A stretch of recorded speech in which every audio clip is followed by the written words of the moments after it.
States বহু বচন, মুসলমানদের জন্য বহু বচনে অনেকগুলো রাষ্ট্র তাদের মুসলিম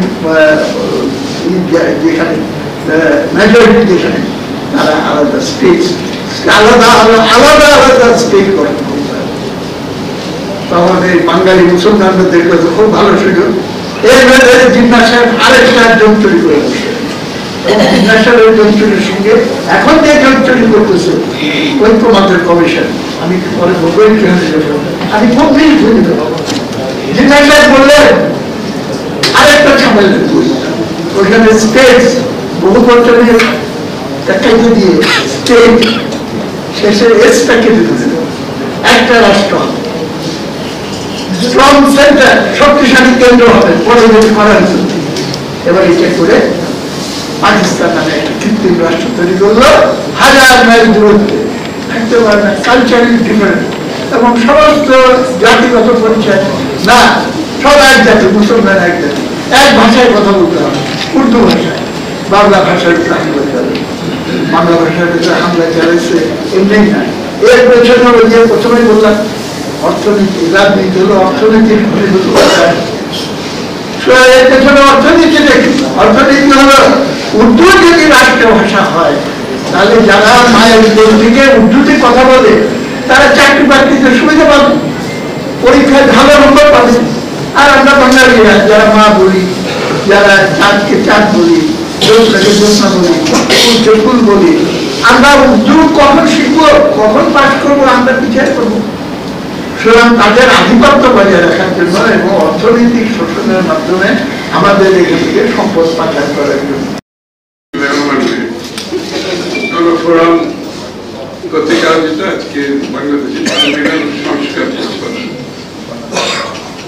খুবই টপিক্যাল একটা বিষয়,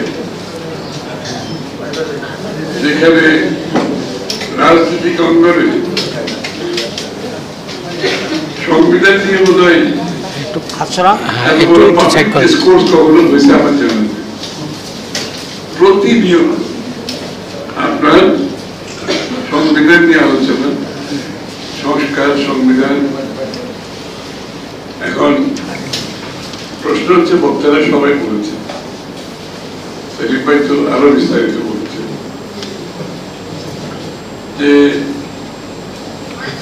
আমি খুব বেশি বক্তব্য দেব না, যে সংবিধান গঠন, সংবিধান অ্যামেন্ডমেন্ট, এগুলোর বিষয়টা সংসদের ব্যাপারে। সংসদের বাইরে আপনি আলোচনা করতে পারেন, কিন্তু সাংবিধানিক কোন ধরনের পরিবর্তন আনতে গেলে আপনি এর মধ্যে সংসদের মধ্যে সংসদে না গিয়ে, সংসদে প্রস্তাব না করে সংবিধান পরিবর্তন করার কোন সুযোগ নেই। বিশেষ করে বর্তমানে যেই সরকারটা আছে, যাদেরকে বলেছে যে সরকারটি আছে, এটা কিন্তু বর্তমান সংবিধানের মেনে নিয়ে এই সংবিধানের আওতায় ওনারা শপথ দিয়েছে। মাধ্যমে নিয়ে আপনি সংসদে নিয়ে আসেন, ম্যান্ডেট নিয়ে সংসদে আসেন, সংসদে এসে আপনি পরিবর্তন করুন, এটাই তো নিয়ম। কিন্তু আপনি জোর করে ঢাকা শহরে বসে আপনার দাবি মানতে হবে, এটার জন্য আবার কিছু একটা ঐক্যমত কমিশনকে ব্যবহার করবেন অথবা সরকারের ব্লেসিং নেওয়ার চেষ্টা করবেন, এটা তো এটার জন্য তো বাংলাদেশের মানুষ স্বীকার করবে। সবাইকে ধন্যবাদ। সুব্রত চৌধুরী। আমাদের বাংলাদেশের সংবিধান প্রণয়ন কমিটির সম্মানিত চেয়ারম্যান ডক্টর কামাল হোসেন আপনাদের সামনে উপস্থিত আছে। বাংলাদেশ জাতীয়তাবাদী দলের স্থায়ী পরিষদের সদস্য, বাংলাদেশের আগামী দিনের অন্যতম কান্ডারি জনাব আমির খসরু মাহমুদ চৌধুরী। আপনারা জানেন যে গত 17 বছর ধরে ওনারা যেভাবে নির্যাতিত হয়েছেন, নিপীড়িত হয়েছেন, ওনার নিজের নামও ছয় মামলা, ঢাকায় মামলা, চট্টগ্রামে মামলা, মনে হচ্ছে 365 দিনে কোর্টের বারান্দায় ঘুরতে হয়েছে ওনাদের। সেগুলো আমরা খুব কাছে থেকে দেখি এবং এর মধ্যে যেসব দায়িত্ব পালন করছেন এক মুহূর্তের মধ্যেও সময় পান না। এই কয়েকদিন চিরাগে ছিলেন, আবার আমাদের এই প্রোগ্রামের জন্য আসছেন, এই প্রোগ্রাম ছেড়ে আবার চলে যাবেন। এর মধ্যে চট্টগ্রাম শহরের কিছুটা উত্তপ্ত অবস্থা আপনারা দেখছেন।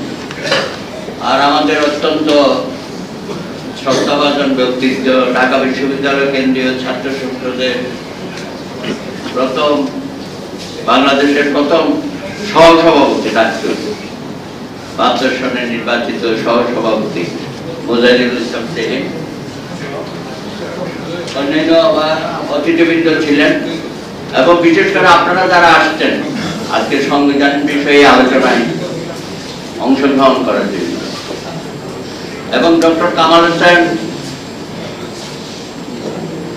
বাংলাদেশের ইতিহাসে পরতে পরতে 60-এর দশক থেকে শুরু করে আজ অবধি তার যে অসাধারণ ভূমিকা, আজকে হয়তো বয়সের কারণে ওইভাবে আপনাদের মতো আমাদের মতো অ্যাক্টিভলি জনসম্মুখে আসছেন না, কিন্তু বিগত দিনের আন্দোলন এবং এখনো যে রাষ্ট্র সংস্কারের যে প্রক্রিয়াগুলো চলছে এটার সাথে সরাসরি ভাবে সম্পৃক্ত আছেন এবং নানানভাবে সকলকে সাহায্য সহযোগিতা করছেন। এই 5ই আগস্টের পরে কিছু আমাদের প্রবাসী বন্ধুরা যারা বাংলাদেশে থাকতে চান নাই, পরিবার পরিজন নিয়ে বাড়ি দিয়েছেন, হঠাৎ করে তাদের আবির্ভূত হলেন এবং আবির্ভূত হয়ে এমন সব সভা সমাবেশ সেমিনার শুরু করে দিল যেন আমার বাংলাদেশের নতুন করে স্বাধীনতা পেয়েছি, প্রথম বলছিল না দ্বিতীয় স্বাধীনতা।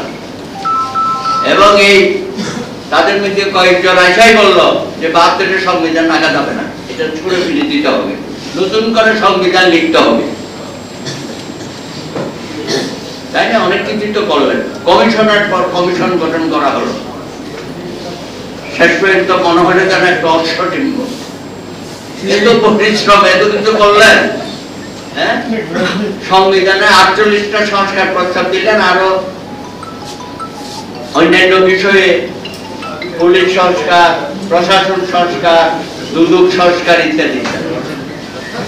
আবার ওই 48টাকে নিয়ে বলেন যে এটা গণভোটে যাবে, আপনি সংবিধান পরিষদ, সংবিধান সংস্কার পরিষদ, এতদিন বলছে গণপরিষদ, নতুন করে সংবিধান লেখা গণপরিষদ, ওখান থেকে তাদের সরে গিয়ে বলে সংবিধান সংশোধন পরিষদ নির্বাচন মানে ওই গণভোটের মাধ্যমে, এবং কতদিন 270 দিন পার্লামেন্টের উপর তারা একটা চাপিয়ে দিল এবং 270 দিনে যদি না নির্বাচিত হবে তাহলে নাকি এটা অটোমেটিক পাস হয়ে যাবে, অটো প্রমোশনের মতো ঘটনা ঘটবে। এইসব উৎপট চিন্তা ভাবনা নিয়ে যারা গত 15 মাস বাংলাদেশের মানুষের সাথে তাদের ভাগ্য নিয়ে ছিনিমিনি খেলেছে, ইতিহাসের কাঠগড়ায় তাদেরকে দাঁড়াতে হবে। আমরা বলেছিলাম যে যতটুকু ঐক্যমত হয়েছে সংস্কার করতে, শুধুমাত্র সেই ঐক্যমতের ভিত্তিতে সংস্কারটা খুব দ্রুততম সময়ে করে দিয়ে যান, এর বাইরে আপনারা হাত দেবেন না, এটাকে বাড়াবেন না। আজকে আমাদের মধ্যে আবার ঝগড়াঝাটি লাগিয়ে দিয়েছে। আজকে 5ই আগস্টের গণ অভ্যুত্থানের পর নতুন করে একটা শক্তি দেখা যাচ্ছে, তারা আবার বিভিন্ন মঞ্চ করছে। আজকেও নাকি একটা মিছিল হয়েছে। তাদের কি দাবি যে ফেব্রুয়ারি নির্বাচন না হলে নাই, কিন্তু গণভোটটা আগে দিতে হবে, অর্থাৎ গণভোটের নামে আগামী ফেব্রুয়ারি মাসে যে জাতীয় সংসদ নির্বাচন, সেই নির্বাচনকে পণ্ড করে দেওয়ার সমস্ত রকমের ষড়যন্ত্র তারা এখানে এক ব্যক্তি দিল্লিতে বসে করছে, আর এখানে অপর শক্তি যারা তারা আবার ঐক্যবদ্ধ হয়ে আমাদের সংসদ নির্বাচন জনগণের যে ভোটাধিকার, গত 17 বছর দেশের মানুষ ভোট অধিকার প্রয়োগ করতে পারে নাই। 2014 সনের বিনা ভোটে নির্বাচন, 2018 সনের রাতের ভোটের নির্বাচন, 2024-এর আমি দামি তুমি নির্বাচন, বাংলাদেশের সমস্ত গণতান্ত্রিক প্রতিষ্ঠানগুলোকে যারা ধ্বংস করে দিয়েছে, আজকে আবার নতুন করে কিছু কিছু শক্তি সেই পথে হাঁটা শুরু করে। আজকে সভা থেকে আমরা বলি, বাংলাদেশের সংবিধান 30 লক্ষ শহীদদের রক্তের আগরে যেটা লেখা হয়েছে, সেই সংবিধান অক্ষত থাকবে। এটার উপর হাত দেওয়ার কোন যতটুকু সংস্কার করবে আগামী সংসদ তারা প্রয়োজন মনে করলে সংসদীয় পদ্ধতিতে যেটা হয় সেটা তারা করবে। সুতরাং এগুলো জনগণের উপর ছেড়ে দেন। আপনারা নতুন নতুন বক্তব্য দিয়ে আবার বলছেন যে সমস্ত দলগুলো আপনারা ঐক্যবদ্ধ হয়ে এক সপ্তাহের মধ্যে আমাদের জানান। জনগণকে তোমার বাপের চাকর নাকি, তুমি নির্দেশনা দেওয়া শুরু করে দিয়েছ, আমরা জানাবো না।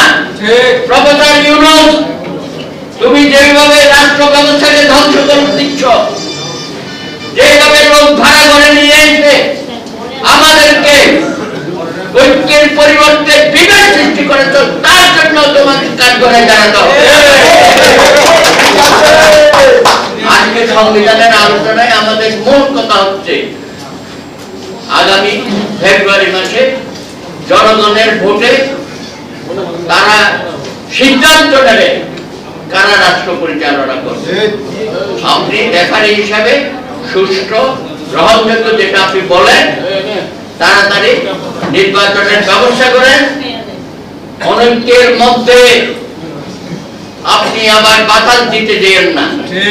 আপনি এখন বলেন যে এনসিপি একটা পার্টি আছে, তাকে নিয়েও নানান স্বপ্ন আপনি দেখিয়েছেন।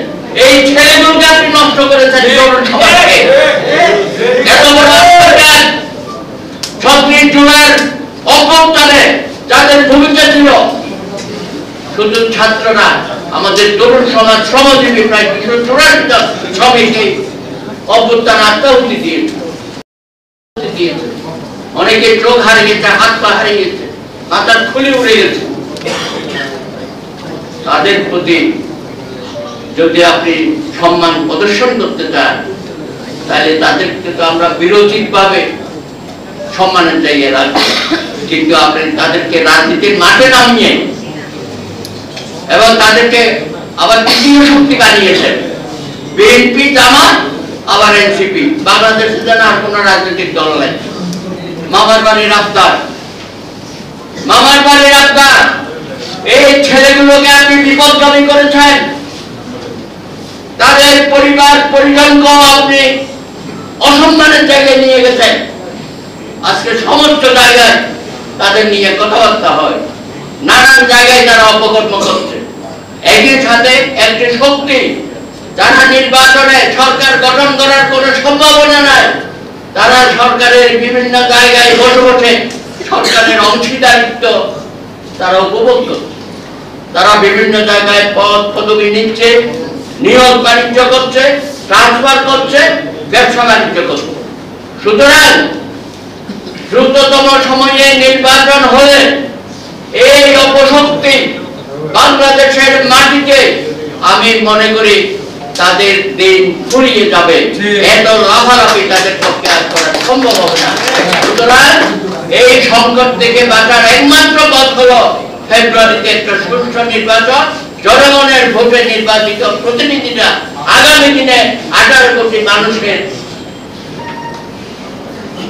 কে তারা পরিচালনা করবে এবং বাংলাদেশের যে আকাঙ্ক্ষা সৃষ্টি হয়েছে এই গণ অভ্যুত্থানের মধ্য দিয়ে, সেই আকাঙ্ক্ষা তারা বাস্তবায়িত করবে বলে আমি মনে করি। আপনাদের সকলকে ধন্যবাদ। আপনারা আমার আন্তরিক শুভেচ্ছা গ্রহণ করুন। 1972 সালের 4 নভেম্বর বাংলাদেশের সংবিধান গৃহীত হওয়ার পর থেকে প্রতি বছর সংবিধান দিবস পালিত হয়ে আসছে। মূলত সংবিধান হচ্ছে রাষ্ট্র পরিচালনার দলিল। বিগত 53 বছর যাবৎ এই সংবিধানে নানা পরিবর্তন হয়েছে। সংবিধান সংস্কার একটি সংবেদনশীল বিষয়। এই প্রক্রিয়াটি অবশ্যই জনগণের মতামতের ভিত্তিতে পরিচালিত হওয়া উচিত। বর্তমান প্রেক্ষাপটে সংবিধান পর্যালোচনা অত্যন্ত গুরুত্বপূর্ণ। তবে যে কোনো সংস্কারের সময় আমাদের মনে রাখতে হবে, সংবিধান আমাদের স্বাধীন বাংলাদেশের ভিত্তি, বাংলাদেশের সকল মানুষের ত্যাগ ও একতাবদ্ধ আকাঙ্ক্ষার ফসল। কোনো ব্যক্তি এককভাবে সংবিধান পরিবর্তন করার অধিকার রাখেন না। সংবিধানের প্রস্তাবগুলোতে অবশ্যই জনগণের ইচ্ছার প্রতিফলন হতে হবে এবং সমাজের বর্তমান চাহিদার সঙ্গে আমাদের মৌলিক মূল্যবোধ এর সামঞ্জস্যপূর্ণ হতে হবে। আমাদের মনে রাখতে হবে যে সরকারের স্বৈরতান্ত্রিক আচরণ এবং গণতন্ত্রহীনতার জন্য শুধুমাত্র সংবিধানকে দায়ী করার প্রবণতা থেকে বের হতে হবে, বরং সরকার ও রাজনৈতিক দলের মধ্যে গণতন্ত্র অনুশীলন সর্বাগ্রে গুরুত্ব দিতে হবে। বিগত সময়ে দেশের সকল সাংবিধানিক প্রতিষ্ঠানগুলি দলীয়করণের ফলে জন আকাঙ্ক্ষা পূরণে ব্যর্থ হয়েছে, সেগুলি সংস্কার জরুরি। রাজনৈতিক দলগুলোর মধ্যে এ বিষয়ে জাতীয় ঐক্য গড়ে তুলতে না পারলে গণতন্ত্র কখনোই প্রাতিষ্ঠানিক রূপ লাভ করবে না। আমি আশা করি আগামীতে একটি অবাধ, সুষ্ঠু, গ্রহণযোগ্য নির্বাচনের মাধ্যমে গঠিত হতে যাওয়া জাতীয় সংসদ জনগণের আশা আকাঙ্ক্ষা পূরণে সক্ষম হবে এবং নিয়মতান্ত্রিক সংস্কারের মধ্য দিয়ে গণতান্ত্রিক, ন্যায়সঙ্গত ও প্রগতিশীল একটি মানবিক রাষ্ট্র গঠনে তারা ভূমিকা রাখবে। আপনাদের সকলকে অসংখ্য ধন্যবাদ। ডক্টর কামাল হোসেন, এমেরিটাস সভাপতি, গণফোরাম। ধন্যবাদ।